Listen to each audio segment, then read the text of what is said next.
thing about starting out is that it can seem a little overwhelming.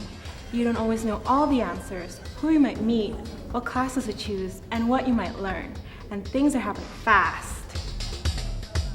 My friends and I had a lot of questions when we first started, but we're going to tell you some things we wish we'd have known then.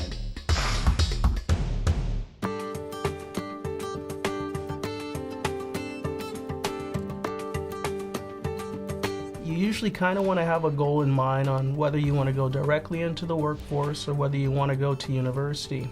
Those will determine which sort of classes that you end up taking. Studies show that students who start with their math and English tend to do much better in their college-level courses. So the first step is to take your math placement and your English placement. Then we can figure out where to start you. A prerequisite is a class that you need to take before you can take another class in a sequence.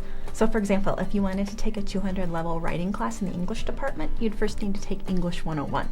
And the idea behind them is that you have those foundational elements of a course before you move on to the next level. So what's a course that you were looking at?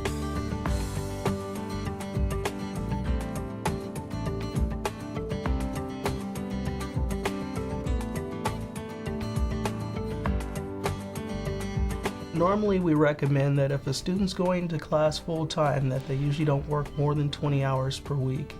So that basically means that if you're going to school full-time and you're taking what's considered to be a full-time schedule, which is anywhere from 12 to 18 credits, combining that with a workload, you really have to be very careful in terms of how many classes you're picking and which activities you're planning on getting involved in for how many hours, and how much you're working outside of the classroom. There's a lot of factors to keep in mind. So some of them would be your personal responsibilities, time you want to spend with your family and friends, if you're going to be involved in campus activities or clubs or sports or anything like that. So it's really important to keep all of those things in mind.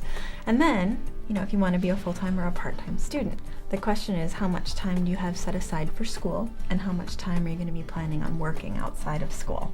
Right? As a new student, it's important to understand the credit system. The number of credits that you choose can really affect your tuition, your financial aid, how long it will take to complete your degree, but also it'll affect your time management and how to use that. So it's important to balance it out. Generally speaking, one credit is based on a unit of time, approximately 50 minutes. So one credit is about 1 hour per week in class. But you always want to follow the 1, 2, 3 rule that we have here. It's for every 1 hour of class, it's 2 hours outside of class to commit, and so it's a total of 3 hours. So if you're taking a 15 credit load, that's about a 45-hour commitment. So you want to make sure you balance your time well.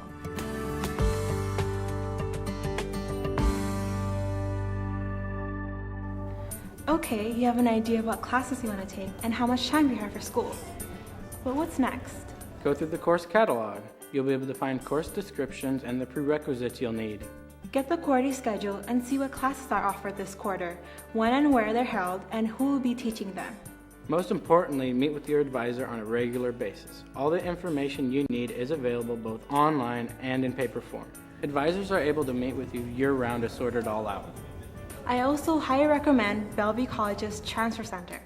Bellevue College has more transfer students than any other community college in the state. But transferring to a university takes thoughtful planning with an academic advisor, and the Transfer Center has all the help you'll need.